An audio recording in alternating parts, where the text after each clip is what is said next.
हमारे रमजान में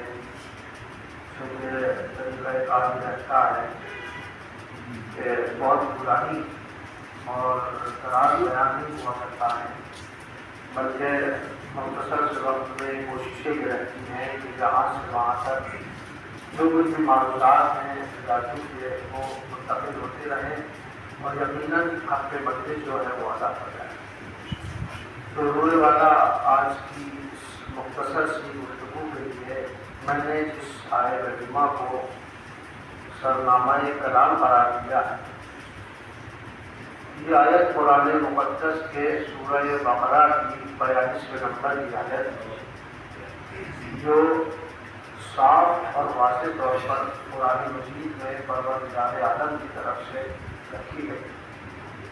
मैं समझता हूँ कि अगर कुरान मजीद की सिर्फ इस आयत को हम अपनी ज़िंदगी का हिस्सा बनाएं तो यकीनन आज के समाज और माशरे में जो खराबियाँ जो खामियाँ पाई जाती हैं मुमकिन है कि उनमें कहीं न कहीं कमी आ जाए और इंसानी सतह कहीं न कहीं बदल जाए। क्योंकि मिंबरों से लेकर मस्जिदों के मिंबर तक और मस्जिदों के मिंबर से लेकर आलमी पैमाने पर वो मराकिज़ जहाँ पर इज्तिमाई तौर पर एक जमने फकीर रहता है, सिर्फ यही पैगाम दिए जाते हैं। सिर्फ मैं अपनी कौम या किसी एक ख़ास मसलक के हवाले से बात नहीं कर रहा, बल्कि सबकी कोशिशें ये रहती हैं कि किस कदर इंसानियत को उरूज मिले, किस कदर बुलंदी मिले और किस तरह से हम तरक्कियाँ कर पाएँ। इसलिए हर इंसान की, हर कौम की कोशिश यही रहती है कि वाज़ नसीहत की जाए, चाहे वो तकरीरों के जरिए हो और चाहे वो तहरीकों के जरिए हो। सबकी कोशिशें यही रहती हैं कि किस कदर इंसान तक और अपनी कौम को, अपने इलाके को और अपने उस हल्क़े अहबाब को कहीं ना कहीं बदल किया जाए जहाँ बदल करने कहा है। तो साथ इस आयत में ऐसी क्या ख़ास बात है कि जिसके लिए मैं यह कहा कि आज इंसानियत तरक्की कर जाए। अगर इस पर गौर कर लें, कम अज़ कम इंसानियत करे न करे मुसलमानों को तो गौर करना चाहिए। इसलिए कि कुरान आया तो पूरी कायनात के लिए, लेकिन दावा मुसलमानों का है कि ये हमारी किताब है। भाई दावा तो हमारा है, ये हमारी किताब है। लेकिन मैं ख़ास तौर पर चूँकि बड़े लिखे अफराद और ऐसे चेहरे जो मजलिसी चेहरे हैं वो मजलिस में मौजूद है, शायद मेरी बात आसान और सहल अल्फाज में शायद एक राखंड बात पहुँच जाए। वो हुजूर वाला बात ये है कि ये बात है कि कुरान आया है सारी कायनात में, दावा है मुसलमानों का कि ये हमारी किताब है, अल्लाह ने हमारे नबी को लेकर भेजा, उसमें कोई शक नहीं। लेकिन कुरान मजीद में बहुत से मकामात पर न मुसलमानों से खिताब हुआ है न लोगों से खिताब हुआ है, बल्कि बहुत सारी आयतें ऐसी हैं जहाँ पर खिताब हुआ है या अय्युहल्लज़ीना आमनू, ऐ ईमान वालों, ऐ मोमिनों। इसका मतलब ये है कि अब मोमिनों की जिम्मेदारी ज्यादा हो जाती है। साफ पता कैसे चलेगा कि मोमिन कौन है? जो ऐलान कर रहे हैं इतने ईमान का वही तो मोमिन है। और पूरी दुनिया के अंदर कोई ऐसा मसला लाओ जो ये ऐलान करता हो कि मोमिनों से गुजारिश है कि मजलिस में आ जाओ। इसका मतलब ये है, शायद मेरी बात आप तक पहुंच रही है, इसका मतलब ये है कि अगर हमारा दावा बड़ा है तो हमारी जिम्मेदारी भी बड़ी होगी। भाई देखिए, रमजान में तो इसी तरह की मजलिसें होती है ना, और हमारी कोशिशें भी रहनी चाहिए, क्योंकि ये कुरान की बहार का महीना है। अगर कुरान के हवाले से बात ना होगी तो रमजान में नहीं तो पूरे साल नहीं हो सकती। इसलिए कि कुरान मजीद की बहार का महीना है, और खास तौर पर कहा गया है कि इस महीने में कुरान मजीद को ज्यादा से ज्यादा पढ़ा जाए, तिलावत की जाए। लेकिन मैं यही जो क्या कहता हूँ, मोमिनों की जिम्मेदारी एक कदम और आगे है। मुसलमानों से कहा गया कि तिलावत की जाए, लेकिन मैं मोमिनों से कहता हूँ तुम्हें तिलावत भी करना है, कुरान मजीद में और भी करना है। इसलिए कि बहुत से लोग हैं जो चाहते हैं कि कुरान मजीद में गौर करें, लेकिन वो कोशिशें करने के बाद भी कामयाब नहीं हो पाते। क्यों नहीं हो पाते? इसलिए कि कुरान मजीद में कहा है कि उनके दिलों पे ताने पड़े हुए हैं, वो और भी करते हैं तो कुरान नजर नहीं आता है। हमारी जिम्मेदारी बढ़ जाती है साहब, हमारी जिम्मेदारी बढ़ जाती है। इसका मतलब ये है कि कुछ लोग ऐसे हैं जो चाहते हैं कि गौर करें, लेकिन उसके बावजूद भी वो कामयाब नहीं हो पाते। क्यों नहीं हो पाते? इसलिए कि कोशिश इंसान कर सकता है, लेकिन जब तक तौफीक परवरदिगार ना हो वो कामयाब नहीं हो सकता, वो कामयाब नहीं हो सकता। आइए मैं अपनी आयत की तरफ आता हूँ। अब देखिए, चूंकि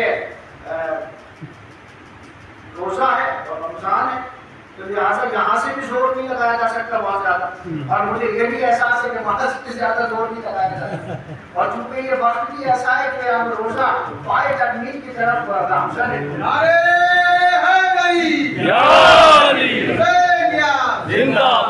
तो बस कोशिश ये करूंगा कि यहाँ से वहां तक देखिए, मौला सलामत रखे। कुछ चीज जो होती है वो अल्लाह की तरफ से नेमत होती है।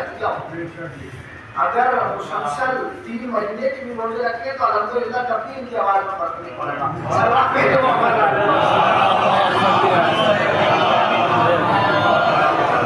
जी साहब, तो सुनने वालों में हाथ ये कर रहा हूँ कि ये किस कदर तब्दील कर सकती है, किस कदर बदल सकती है। सुनिएगा, बहुत सुनिएगा। सूरह बकरा में परवरदिगार आलम ने इस छोटी सी आयत के जरिए 3 बड़े पैगाम दिए। आयत एक है लेकिन पैगाम 3 है। आयतुल्लाह जाफर सुबहानी की निगाह से अगर हम देखेंगे तो हमें नजर आएगा, क्योंकि उनका तरीका कार ये था कि वो कुरान मजीद की किसी भी आयत को लेते थे, उसे सिर्फ एक तौर पर आयत के तौर पर सिर्फ उसका तर्जुमा नहीं करते थे, बल्कि जुज करते थे। आयत के एक हिस्से का तर्जुमा, फिर दूसरे हिस्से का तर्जुमा, फिर तीसरे हिस्से का तर्जुमा। अगर आयत तवील है तो वो उसके जुज करके हिस्से किया करते थे, और उसके बाद तर्जुमा करके फिर एक पैगाम निकाला करते थे। तो अगर आप इस आयत में देखेंगे तो आपको नजर आएगा कि इस आयत में 3 हिस्से हैं। आयत बहुत छोटी सी है, अगर मैं इससे पूरी जिंदगी में आपके सामने पढ़ता रहूं तो यकीनन आयत का पता नहीं होगा। परवरदिगार कहता है वला तलबिसुल हक़्क़ बिल बातिल, हक को बातिल से ना मिलाना। तक्तुमुल हक़्क़, और हक को छुपाना भी मत। अंतुम तालमून, जबकि तुम खूब जानते हो कि हक क्या है।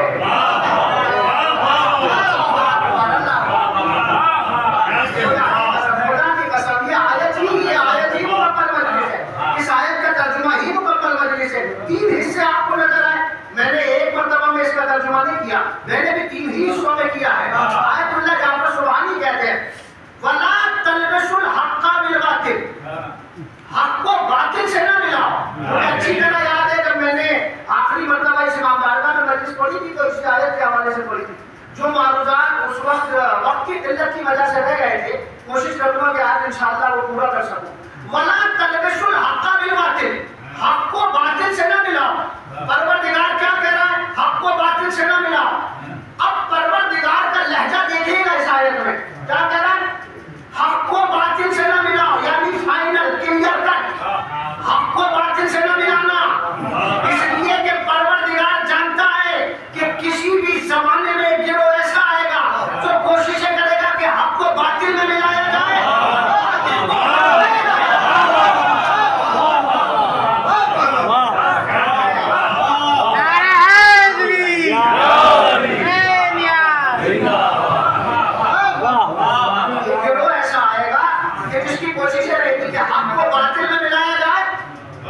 और बातिल को हक में मिलाया जाए, हक में मिलाया जाए।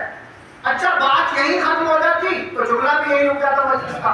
लेकिन अल्लाह ने कुरान में आयत को आगे बढ़ाया। उसने कहा वक़्त वो लोग हक को बातिल में नहीं मिलाएंगे या बातिल को हक में नहीं मिलाएंगे, बल्कि वो कोशिश करेंगे हक को छुपाया भी जाए।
आज सारी की सारी लड़ाइयाँ, सारे के सारे झगड़े जो है उसी बात पे जो है हक नहीं कहते, साहब हक नहीं कहते।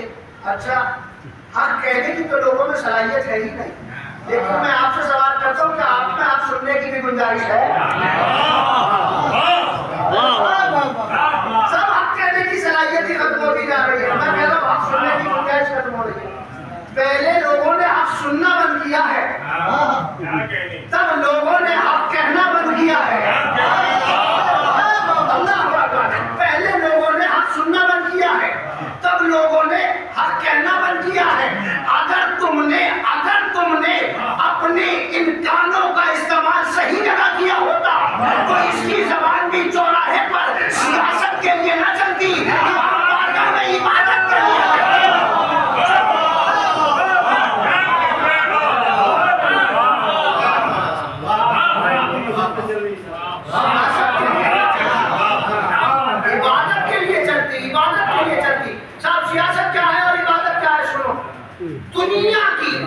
दुनिया की बदतरीन साजिशों को इज्जतदार के तौर पर ऐलान करना, ये सियासत कहलाती है। क्या तर्जुमा कर रहा हूं मैं साहब? सियासत का तर्जुमा कर रहा हूं मैं उस सियासत की बात नहीं कर रहा, मैं आज की सियासत की बात कर रहा हूं। सुनिएगा, दुनिया के बदतरीन किरदारों की बदनुमा साजिशों के ऐलान को सियासत कहते हैं। नेक इंसान की खालिस इबादत परवरदिगार के लिए सर को झुकाने को इबादत है।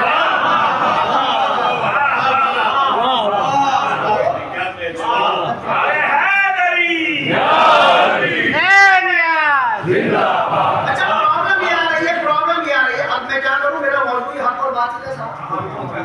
अब अगर नशे में पानी जाए तो हम माजरत चाहते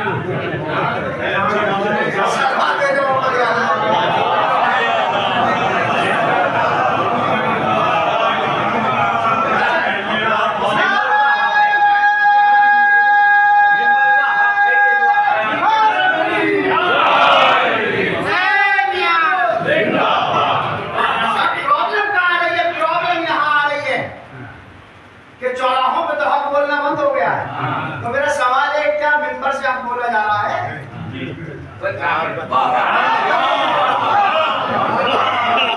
वो कहते साहब अपने गरीबान में जाते, मैं पहले अपने गरीबान में जाकर बात कर रहा हूँ। हमने हम बोला है, अगर यहाँ से हम बोला जाता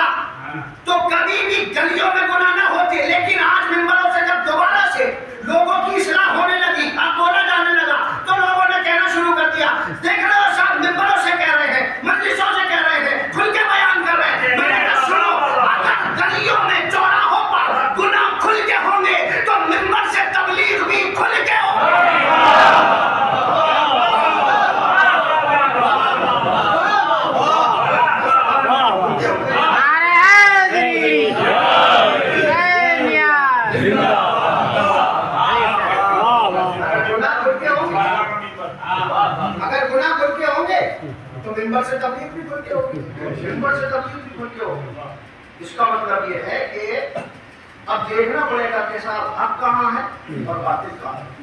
ये तो पहले ही थी, पहले ही थी। या दुनिया के दूसरे रिश्ते में बहुत सीधी सीधी सामने की बातें कर रहा हूँ ताकि मेरे छोटे भाइयों तक भी पैगाम पहुंचे। और आज के दौर में दिक्कत ये आ रही है कि खतीब जो मजलिस पढ़ता है और जो सामने मजमा होता है उसके लिए 20%, 80% पढ़ी जा रही है कैमरे के लिए।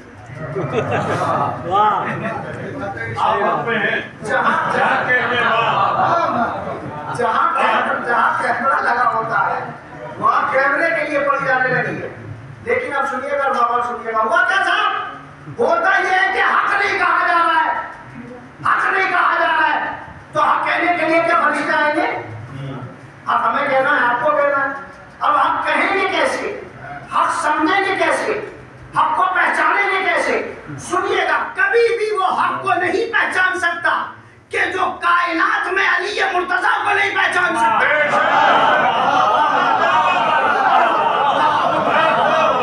कभी हक को नहीं पहचान सकता, अगर अली को नहीं पहचान सकता। क्यों नहीं पहचान सकता? इसलिए कि रसूल ने पहचान बता दी है, अल हक मा अली।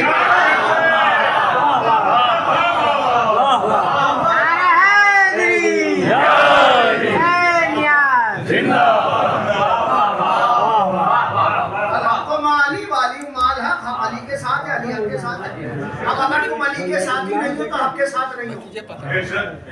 अगर तुम चाहते हो कि हक के साथ आ जाओ तो अली के साथ आ जाओ। अली के साथ आओगे कैसे? अली का तरीका एक कार ये था कि अली ने सिर्फ मुसल्ला इबादत पे खड़े होकर इबादत परवरदिगार का ऐलान नहीं किया है, बल्कि अली ने बताया अगर मुसल्ले पे सारी रात नमाज शब में खड़े होने का नाम इबादत है तो किसी गरीब के यहाँ कांधे पर बोरियां लाद कर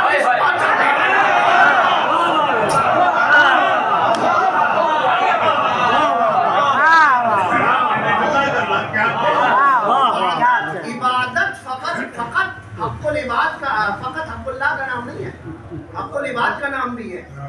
जिस इबादत में, जिस इंसान की पूरी जिंदगी की इबादत में हक़ुल इबाद नहीं पाया जाता, इसका मतलब यह है कि वहां पे इबादत ही नहीं, इबादत ही नहीं है। परवरदिगार क्या चाहता है? परवरदिगार यही तो चाहता है कि तुम सर झुकाओ। परवरदिगार सर क्यों झुकवा रहा है? कभी आपने गौर किया रुकू के लिए क्या मसाइल है? रुकू के लिए मसला ये है कि आपकी गर्दन वो झुकी नहीं होना चाहिए। जिस तरह से आपकी जो कमर है बिल्कुल स्ट्रेट होती है, उसी तरह से गर्दन भी होना चाहिए साहब। क्यों?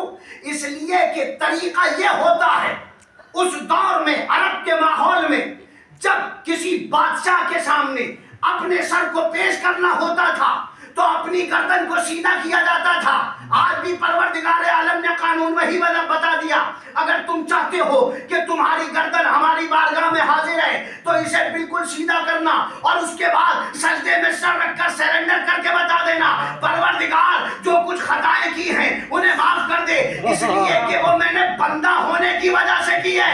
लेकिन मैं जानता हूँ बंदा होकर गुनाह करना मेरा काम है, लेकिन उन गुनाहों की माफी देना परवरदिगार होकर तेरा काम है। परवरदिगार होकर तेरा काम है। तो साहब हक कहा जाना चाहिए, हक की शनाख्त होना चाहिए, हक की पहचान होना चाहिए। हक कहो, पूरी दुनिया में शोर मच रहा है, पूरी दुनिया में शोर मच रहा है। अब पता कैसे चलेगा कि हक पे कौन है और बातिल पे कौन है? पता ऐसे चलेगा कि कायनात के अंदर दूसरा रिश्ता है। पहला रिश्ता कायनात में कौन सा है? पहला रिश्ता कौन सा है साहब कायनात में? दुनिया के अंदर जो पहला रिश्ता परवरदिगार ने भेजा, मजलिसी लोग बैठे जी, ज़ौजा और शौहर जी, जिसे हाँ पहला रिश्ता है ना कोई माँ था ना कोई बाप, पहला रिश्ता ये ज़ौजा और शौहर का आया। दूसरा रिश्ता जो पूरी दुनिया में मशहूर हुआ वो है भाई और भाई का रिश्ता, हाबिल और काबिल का रिश्ता। सुना है कि कुछ मिसरे हैं जो गर्दिश कर रहे हैं जिनके हवाले से बात हो रही है, अभी नहाया तो रास्ते में मालूम जी। अब सुनिएगा, दूसरा रिश्ता भाई का रिश्ता है, हक और बातिल। आप देखिए साहब ये बुनियाद कहाँ से है, चला कहाँ से?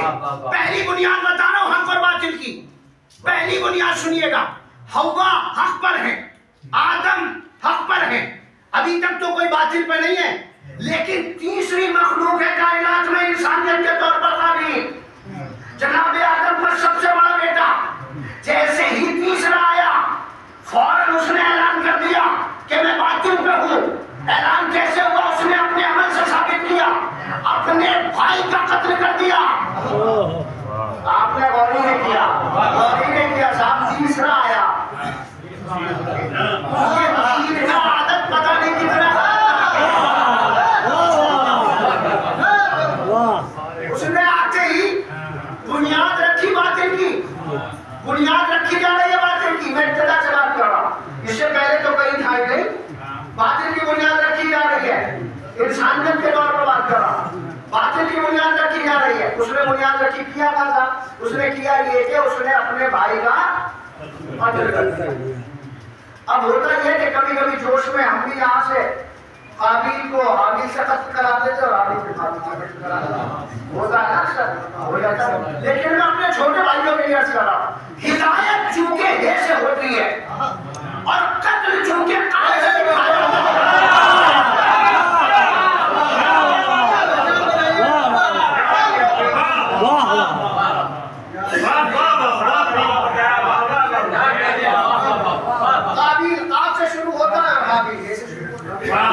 तो हाबिल का काम हिदायत करना था, काबिल ने कत्ल करना।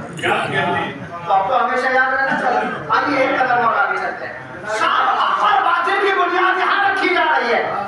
इसका मतलब ये है कि हक और बातिल की बुनियाद जो रखी गई, वो जहाँ पर भाई को कत्ल किया गया, ये लफ्जों को बदलूं, सबसे बड़ा राह बातिल पे वही इंसान है आज के दौर में जो काबिल की सुन्नत पे अमल कर रहा है। साहब उसकी सुन्नत पे अमल क्या करेगा? उसकी सुन्नत पे अमल ये है कि वो भाई को कत्ल कर रहा है, चाहे वो इक़्तिसादी तौर पे कर रहा हो, चाहे वो जायदाद के तौर पे कर रहा हो, भाई तौर पे कर रहा हो। इसका मतलब ये है अपने भाई को सताने वाला काबिल के साथ नजर आएगा, भाई के साथ करने वाला बात के साथ नजर आएगा।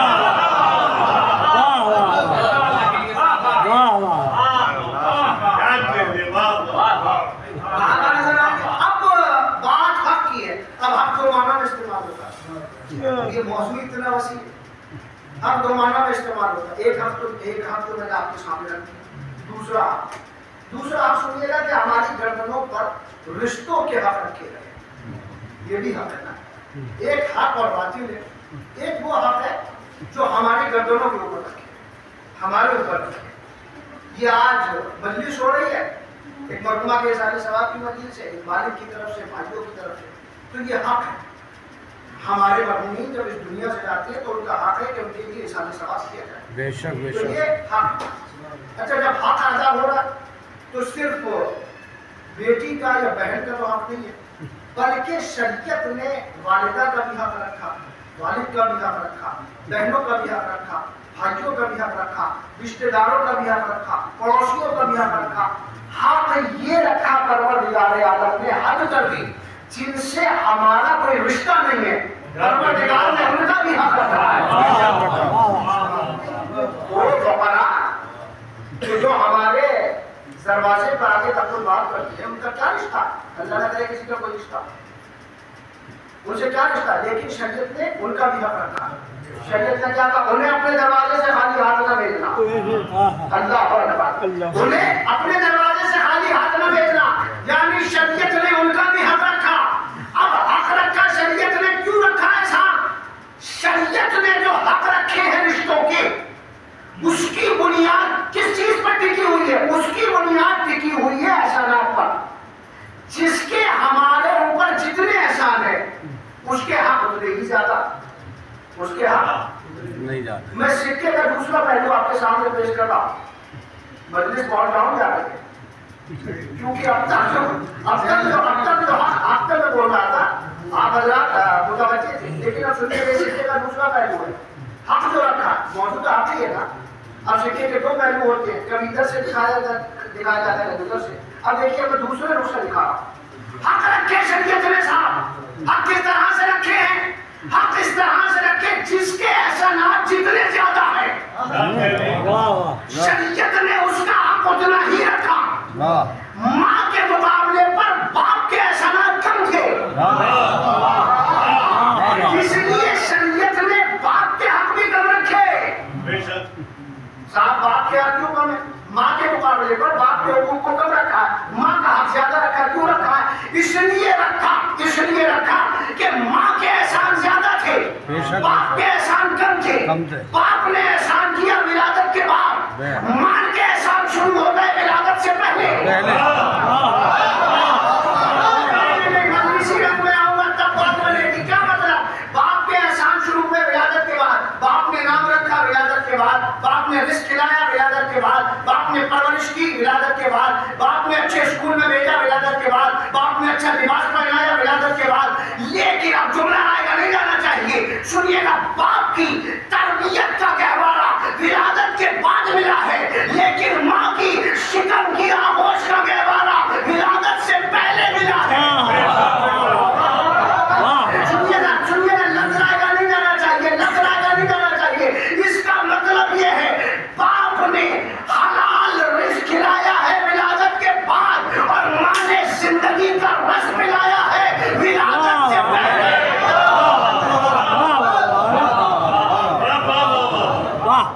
तो शरीयत ने इसी वजह से सबके हुकूक को ज्यादा रखा। माँ ने चूंकि ज्यादा एहसान है, माँ की विलादत से पहले भी एहसान है। शायद के खामोशी का रोजा क्यों जाए? हाँ, खामोशी के रोजे का इफ्तार इस जुमले से लीजिएगा। जिसके हुकूक जितने ज्यादा है, माँ का हक इसलिए ज्यादा है चूंकि माँ ने विलादत से पहले भी एहसान किया, विलादत के बाद भी एहसान किया। इसका मतलब यह है जो पहले भी एहसान करे, जो बाद में भी एहसान करे, उसका हक ज्यादा होता है। लाओ कोई ऐसी तराजू जो अबू तालिब के ईमान को तोल सके और उनके एहसानों को तोल सके। साहब कैसे? अबू तालिब ने ऐलान रिसालत से पहले भी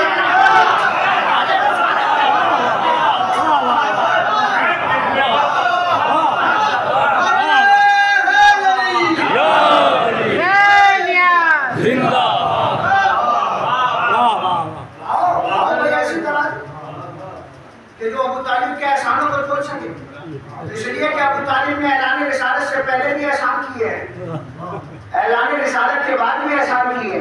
जितने रिश्तेदार हैं वो ऐलान रिसालत के बाद आए, लेकिन अबू तालिब उस वक्त के रिश्तेदार हैं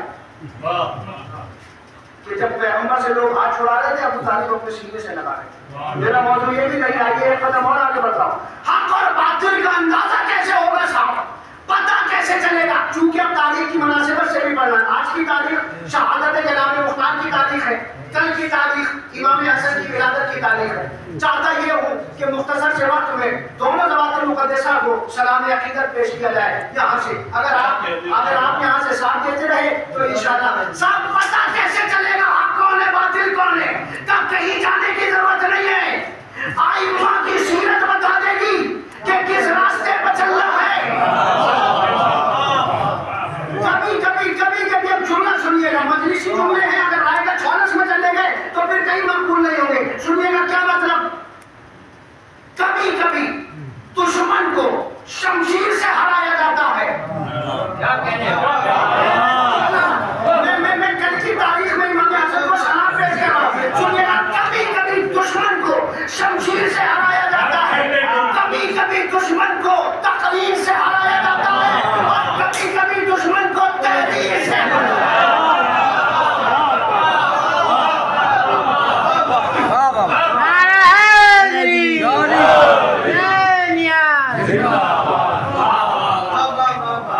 अब सुनिएगा, तीनों लफ्जों की वजाहत करूंगा, शायद कि इससे ज्यादा लुत्फ आता।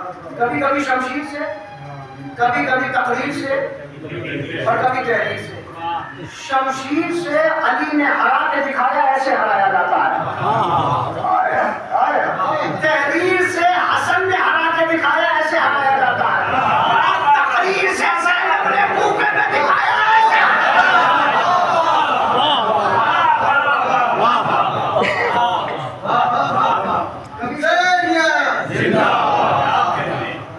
कभी शमशीर से हराया जाता, कभी तहरीर से हराया जाता है, कभी तकरीर से हराया जाता। इमाम हसन ने बातिल के चेहरे से नकाब उलटी। जिस वक्त में शमशीर की जरूरत थी, शमशीर काम आई। जिस वक्त में तहरीर की जरूरत थी तहरीर काम आई, और जिस वक्त में तकरीर की जरूरत थी तकरीर काम आई। तकरीर की जरूरत थी तकरीर काम आई। नीचे तकरीर के हवाले से बात हो रही है। इमाम हसन को सलाम हकीकत में पेश करना शायद यही बच्चे समाप्ति हो जाए। सुनिएगा एक वाकया सुनिए। हुआ क्या था, कैसर रोम, दो बादशाह इस्लाम में कायम, दो हुकूमतें, दो खिलाफतें कायम। एक दारुल हुकूमत बना रहा था कूफे और एक बना रहा था शाम। अब इमाम हसन की अजमत समझना है, सुनिएगा।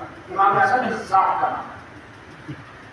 हसन के बाप ने दारुल हुकूमत बनाया कूफा को, यानी मौलाए कायनात। दो खिलाफतें शुरू हुई ना, तीसरी खिलाफत के बाद में कुछ दिन के बाद उसने भी वहां से ऐलान कर दिया कि मैं मुसलमानों का खलीफा हूं। उसने दारुल हुकूमत बनाया सीरिया को, शाम को। मौलाए कायनात ने बनाया कूफा को। अब वो अलग मौजूद है कि मौला ने कूफे ही को क्यों बनाया, मौला ने मदीने को क्यों नहीं बनाया। अब तक तीनों खिलाफतें मदीने से चल रही थी, लेकिन मौला ने अपनी खिलाफत मदीने से कायम नहीं, बल्कि मौला ने जो राजधानी बनाया, सेंटर बनाया, वो बनाया कूफा को, और उसने बनाया शाम को। अब शाम की रियासत के बराबर में एक रियासत की बहुत बड़ी रियासत थी जिसे रोम की हुकूमत कहा जाता था। रोम की हुकूमत था। अब सबकी ये कोशिश होती है कि अपनी बराबर वाली पड़ोस वाली रियासत अगर कोई मजबूत है तो उससे बहुत अच्छे मामला हो जाए, बहुत अच्छे रवाबित हो जाए, ताकि एक मजबूत पड़ोसी होगा तो एक तरफ से तो सरहद कम से कम जो है वो मजबूत हो जाएगी। तो सीरिया से चूंकि रोम का बॉर्डर लगता था, कैसर रोम की बहुत बड़ी हुकूमत थी। अब हाकिम शाम ने कैसर रोम को, जैसे यहाँ हाकिम कहा जाता है रोम में, वहां के बादशाह को कैसर रोम कहा जाता है, रोम का बादशाह। इसने खत लिखने शुरू किए। अब खत जब पहुंचने लगे यहाँ से वहां तक, पहचानिएगा आप और बातें क्या है, अभी वाजे हो जाएगा। इमाम हसन का जोड़ा है, जब इमाम हसन से सवाल किए ना आकर, जब कैसर रोम में शाम के हाकिम को सवाल भेजे थे, और उसने जब मौलाए कायनात के पास भेजा तो इमाम हसन की तरफ इशारा करके मौला ने फरमाया था मेरा बेटा जवाब देगा। और जब पूछा गया मौला आप और बातें में क्या फर्क है, तो मौला ने फरमाया था फकत 4 उंगलियों का फर्क है।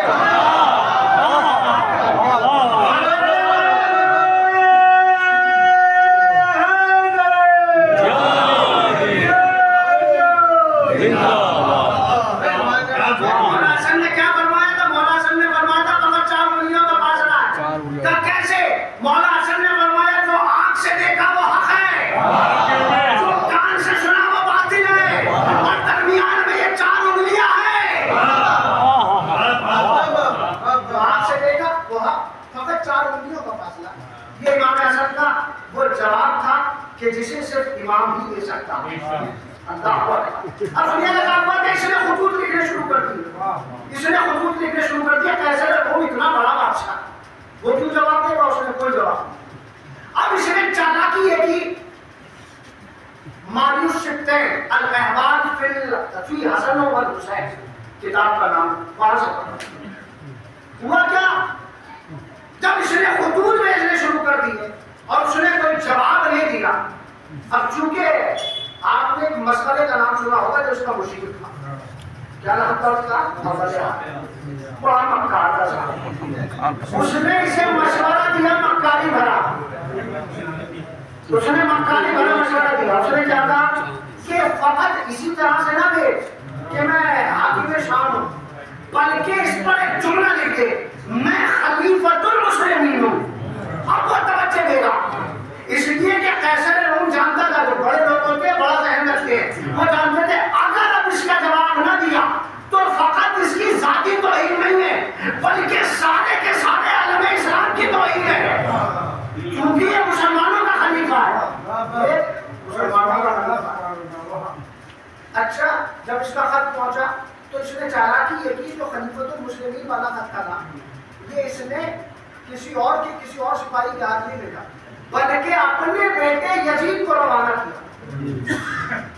तारीफ सुनिएगा, यजीद को रवाना किया और यजीद से कहा कि तू जा, उसे जाके कहना कि मैं हाकिम शाम का बेटा हूँ, खलीफतुल मुस्लिमीन का बेटा हूँ, और उन्होंने मुझे अपना नुमाइंदा बना के भेजा। ठीक है साहब, ये पहुंचा, दरबारियों ने रोक लिया दरवाजे पर। इसने कहा कि खत को दिखाया जाए। वैसे रूम में जब देखा खत को तो उसकी निगाह इसी लफ्ज पे आकर टिक गई जहाँ लिखा हुआ था खलीफतुल मुस्लिमीन। उसने कहा ठीक है, खलीफतुल मुस्लिमीन के नुमाइंदा है, उसे अंदर भेजा जाए। यजीद अंदर पहुंचा, उसने मेहमान रखा, उसने कहा ठीक है आराम से बैठिए। लेकिन उसका वजीर भी बड़ा चालाक था, वो दाखिल का था। उसने आकर कान में जुमला का, हुजूर आपने किसे बुलाया? तो मुसलमानों के खलीफा का नुमाइंदा आया है। तो मैंने तो सुना है, ये कहाँ से आया? का शाम से आया, सीरिया से आया। वजीर कहता मैंने सुना है मुसलमानों का खलीफा शाम में नहीं रहता है, कूफे में रहता है।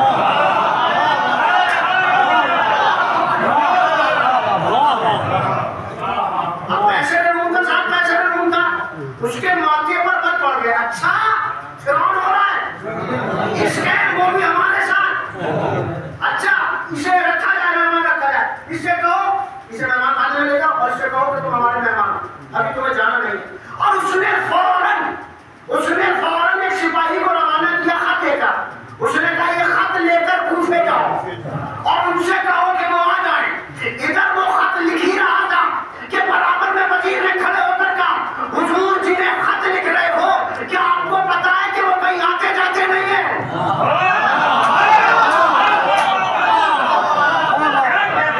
क्या आपको पता है कि वो कहीं आते जाते नहीं है? क्या क्यों? क्या इसलिए साबित करने की जरूरत झूठों को होती है।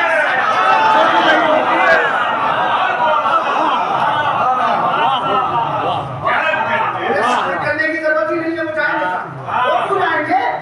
उन्हें साबित करने की जरूरत ही नहीं है। अच्छा तो फिर क्या होगा? क्या इस खत में एक सतर और लिखिए। क्या वो क्या लिखना है? क्या उसमें लिखो, हुजूर मेरी गुजारिश है, या तो आप खुद आ जाए या फिर उसे भेज दें जो आपके जैसा हो। तारीख पर सलाम कीजिएगा, अपने इमाम को सलाम कीजिएगा। जब ये खत पहुंचा मौला कायनात के पास, मौला मेंबर कूफा पे दाहिनी जानिब इमाम हसन बैठे थे। मौला ने खत पढ़ा, मुस्कुराया। मुस्कुराने के बाद इमाम हसन की तरफ देखा। इमाम हसन खड़े हुए, जी बाबा जान क्या हुक्म है? क्या मेरे लाल, सुना है उसका बेटा कैसर रूम के पास पहुंचा है। उसका बेटा कैसर रूम के पास पहुंचा है। मजलिसी जुमला है, तारीखी नहीं है। अब ये जुमला भी सुन लीजिएगा। मौला मुस्कुराया और मुस्कुराने के बाद में जुमला का, सुन मेरे लाल, इसको जो उसका बेटा पहुंचा है ना, इससे इंतकाम तो करबला में हुसैन मिला, लेकिन पहले जाकर रूम में से हाशमी जवानों का मिजाज बताओ। अगर रोजे में ना होता तो इसे चीर के कहता होता सवाल करके मोहम्मद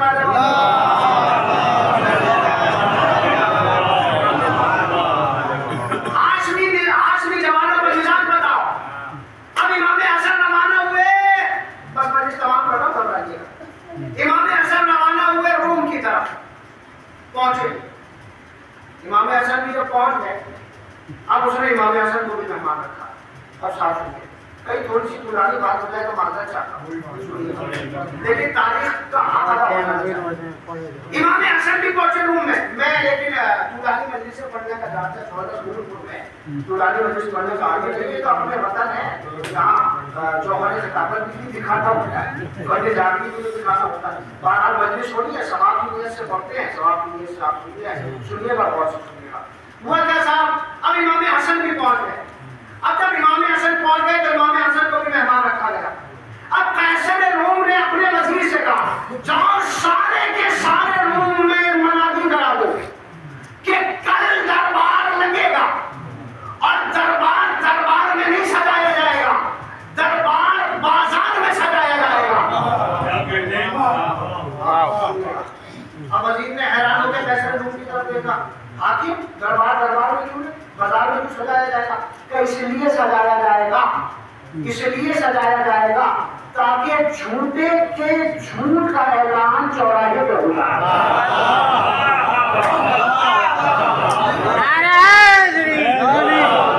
जुमला इससे आहिस्ता करूंगा, आप इंशाल्लाह इससे जोर से सुनिएगा।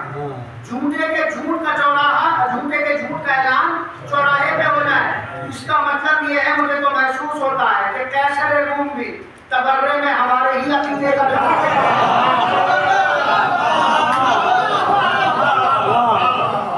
ऐसे रूम की कमरे में हमारे ही अकीदे का था। हुआ क्या साहब, सारे के सारे रूम में शोर मच गया, दरबार बाजार में लगाया जाएगा। खैरियत तो सारे का सारा मजमा जम्मे गफीर मैदान में जमा हो गया, बाजार में आ गए, चारों तरफ से लोगों ने घेर लिया। दरमियान में एक तख्त लगाया गया, तख्त के ऊपर एक ऊंची कुर्सी बिछाई गई और उस ऊंची कुर्सी के बराबर में दाहिनी और बाहिनी जानिब दो छोटी कुर्सियां बिछाई और इतना ऊंचा तख्त लगाया गया कि सीढ़ियां बनाई, सीढ़ियों से लोग तख्त को चढ़ जाए। ठीक है, और दरमियान में मंजर आप समझ लीजिएगा ताकि भी कंट्रोल हो सके। सामने तख्त है, बीच में दरमियान में रास्ता बनाया गया है, सिपाही खड़े हुए हैं दीवार बनकर, सिपाहियों के पीछे मजमा ही मजमा, लोग शाना बशाना खड़े हुए हैं। अब हुआ ये कि कैसर पे सारी तारीफ छोड़ रहा, वो तस्वीरों वाला वाकया भी छोड़ रहा, कहीं दुलानी ना हो जाए। सिर्फ इमाम हसन आपको बातें के चेहरे से जो नकाब उठाई है सिर्फ वो दिखेगा। हुआ क्या साहब, सारे का सारा मजमा पीछे, सिपाही आगे। कैसर रूम ने इशारा किया सिपाहियों को, जाओ पहले वाले को बुला के लाया जाए, जो पहले आया था। यजीद आया, चला, उठा, बढ़ा, कैसर रूम की तख्त की तरफ चलने लगा। जब दरमियानी रास्ते में पहुंचा, मैंने सारा मंदिर इसलिए खींचा है ताकि आप लोग कमजोर हो सके। जब रास्ते के दरमियान में पहुंचा तो यजीद ने झुककर फर्शी सलाम किया।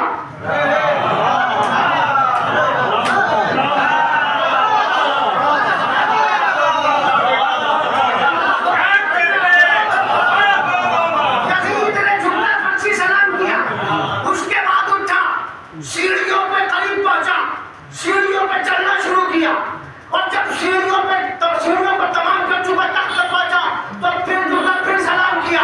उसके बाद आगे बढ़ा, दोनों घुटनों को कैसर रूम के सामने टिकाया, कैसर रूम पे दाहिना हाथ लिया, कैसर रूम का बोसा लिया, वह कैसर रूम के हाथ का बोसा लेना था।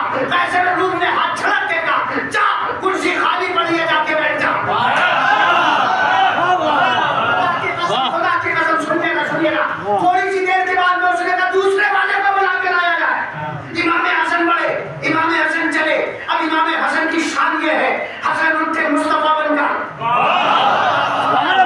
मोहम्मद वाला, रिदा अली वाली, हशमत अबू तालिब वाली, अब्दुल मुत्तलिब वाली, जलाल अब्दुल मनाफ वाला।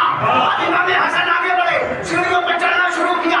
इमाम हसन के चेहरे पे हैबत इतनी थी, हसन ने पहली सीढ़ी पे कदम रखा, कैसर रूम अपनी कुर्सी से थोड़ा उठा,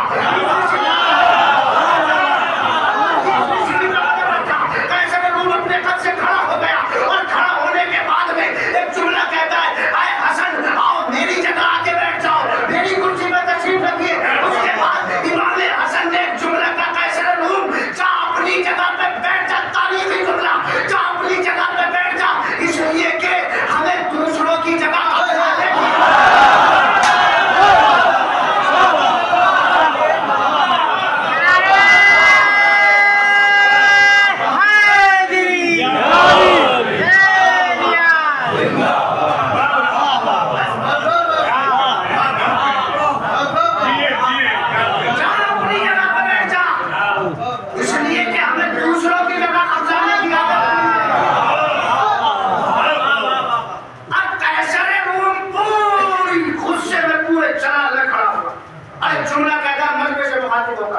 सुनो।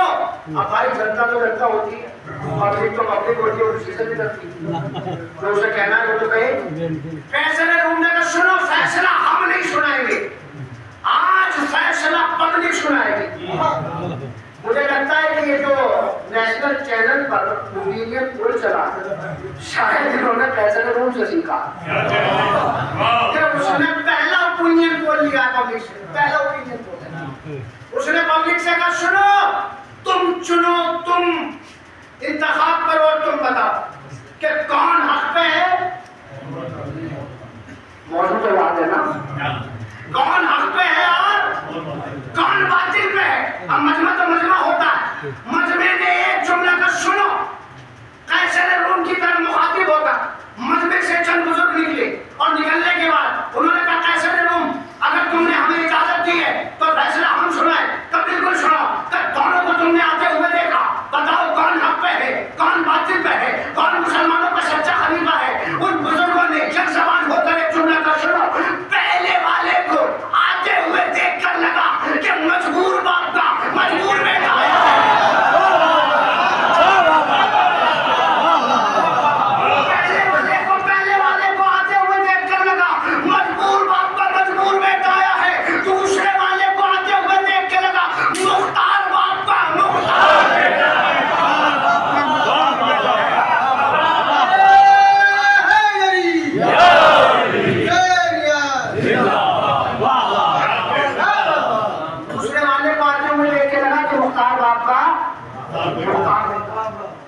अब सारे के सारे मजमे ने शोर मचाना शुरू कर दिया, हसन सच्चा, हसन सच्चा, हसन सच्चा, सारे का सारा मजमा कह रहा।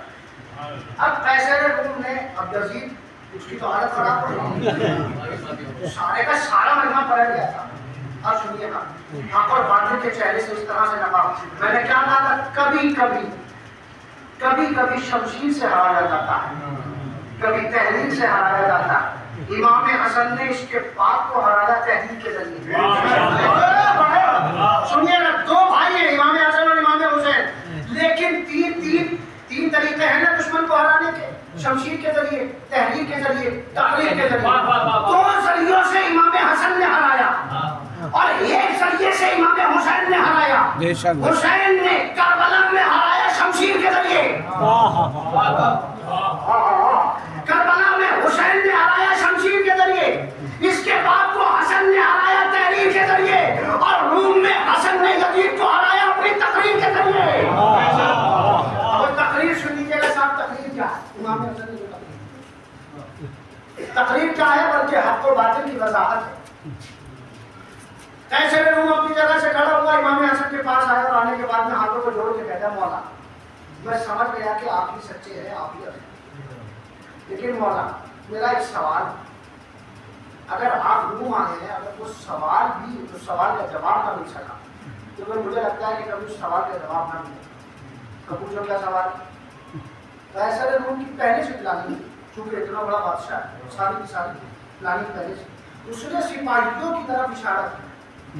सिपाही बड़े बड़े संदूक लेकर, लकड़ी के बड़े बड़े संदूक लेकर वो आना शुरू हो गए। उसमें लकड़ी के पहिए लगे हुए, मैं तारीख आप तक पहुंचा, लकड़ी के पहिए लगे हुए। अब वो आ गए, अब यजीद समझा कि अब यहाँ से रुखसत किया जाएगा, अब माल और जेवरात दिए जाएंगे और यही जवाब अपने घर चले जाएंगे, कोई मसला नहीं। संदूकों को देखकर आदमी यही तो सोचेगा ना, हुआ क्या, कैसर रोम ने इशारा किया संदूकों को खोला जाए। अब जब संदूकों को खोला गया तो उसमें से न सोना निकला, न जवाहरात निकले, न सेवा निकला, बल्कि उसमें से तस्वीरें निकलना शुरू हुई। अब आप मंजर देखिए, चारों तरफ मजमा, 313 सिपाही लाइन से खड़े हैं। कितने? 313, और हर सिपाही ने एक तस्वीर को उठा रखा है। सारे का सारा मजमा देख रहा है, तस्वीर को उठा रखा है, एक एक तस्वीर एक एक सिपाही दिए हुए। जब तस्वीर दिए हुए हैं तो कैसर रूम ने इमाम हसन का हाथ पकड़ा और कहा, मौला जरा करीब चलिए और इन तस्वीरों का तारुफ करा दीजिए, बता दीजिए किस किस की तस्वीर है। इमाम हसन मुस्कुराए और मुस्कुराने के बाद एक जुमला कहा, जा पहले उससे तो पूछ लो किसकी तस्वीर है। पहले उससे तो पूछ के किसकी तस्वीर है। उसने दावा किया था ना कि मुसलमानों के खलीफा का नुमाइंदा, तो वो भी बताएगा।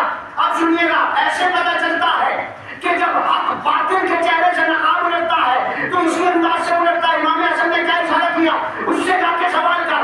अब एक तस्वीर लेकर कैसर रूम उसकी तरफ बढ़ा, तस्वीर दिखा के कहता है, पहचान ये किसकी तस्वीर है।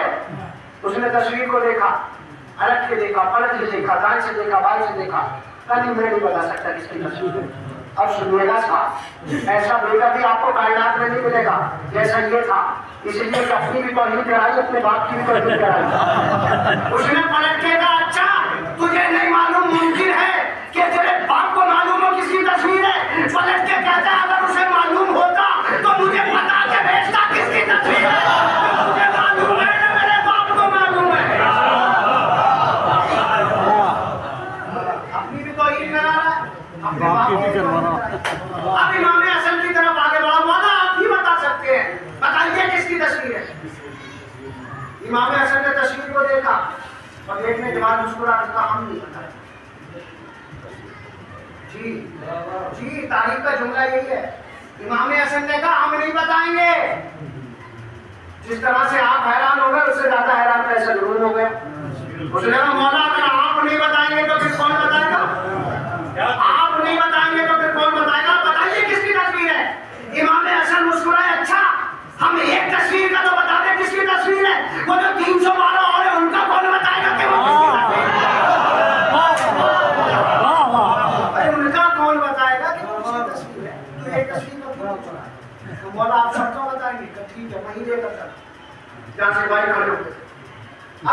हसन आगे बढ़, हाथ में हाथ कैसर रूम का मंजर समझिएगा, सिचुएशन समझिएगा। लेके चले, इमाम हसन ने एक एक तस्वीर को देखा, मुस्कुराते रहे। सारे का सारा मजमा अपनी निगाहें लगाए हुए इमाम हसन के ऊपर। इमाम हसन को देख रहा, इमाम हसन ने देखा, कैसर रूम ने कहा बोला बताइए किसकी तस्वीर है। इमाम हसन ने बताना शुरू किया, ये आदम की तस्वीर है, ये नूह की तस्वीर है, ये इस्माइल की तस्वीर है, ये इब्राहिम की तस्वीर है, ये मूसा की तस्वीर है, ये नूह की तस्वीर है, ये शुएब की तस्वीर है, ये कीनान की तस्वीर है, ये मैलाईन की तस्वीर है। अब क्या खामोश रहेंगे? ये मूसा की, ये ईसा की, और आखिर में एक तस्वीर के सामने आकर इमाम हसन ने सलाम किया और मुस्कुरा के कहा मेरे नाम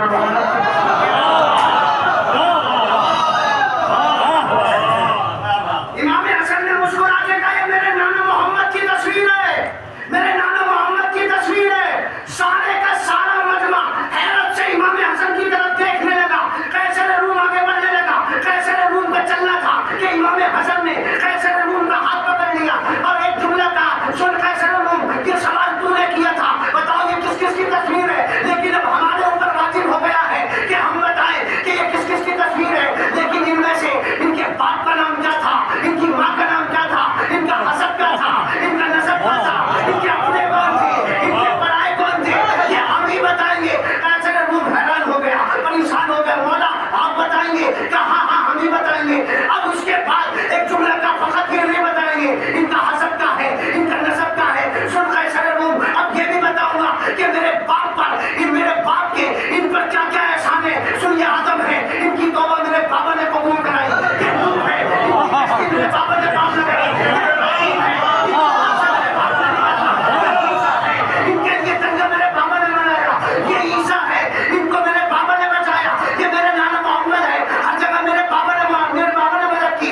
इमाम हसन का इतना कहना था, कैसर रूम हैरान, सारा मजमा नारे लगाने लगा, हसन सच्चा, हसन सच्चा, हसन सच्चा, हसन ही बता सकता है ये कौन है। पलट के इमाम हसन ने कहा सुन कैसर रूम, ये तो बेटा आया है जो उसने बताया कि इन तस्वीरों पर क्या क्या एहसान है। अगर मेरा बाबा आता, ये तस्वीरें खुद बोल के बता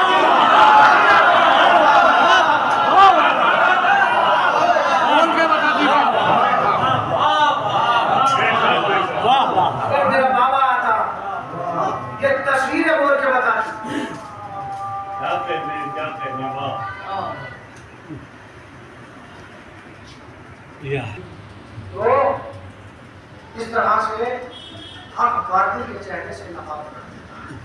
इस तरह से पता चलता है कि हक क्या है, बातिल क्या है। हमारे वक्त में गुंजाइश नहीं रही, वरना आज की तारीख के नाम है जनाब मुख्तार साथी गिरामी का, जिसमें हक पर रहते हो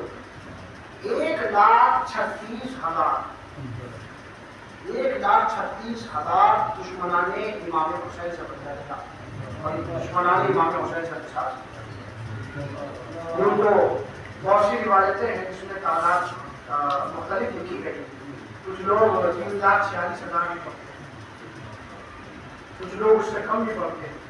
लेकिन ये बात है कि जिस वक्त इमाम हुसैन अलैहिस्सलाम मदीने से निकले तो उबैदुल्लाह इब्न ज़ियाद 6,000 लोगों को, कूफे से 6,000 लोगों को, जिनके लिए ये खतरा था कि इमाम हुसैन की तरफ से करबला जाए, उसे खतरा महसूस, उसने 6,000 लोगों को कैदखाने में डाला और उनमें से एक जनाब मुख्तार।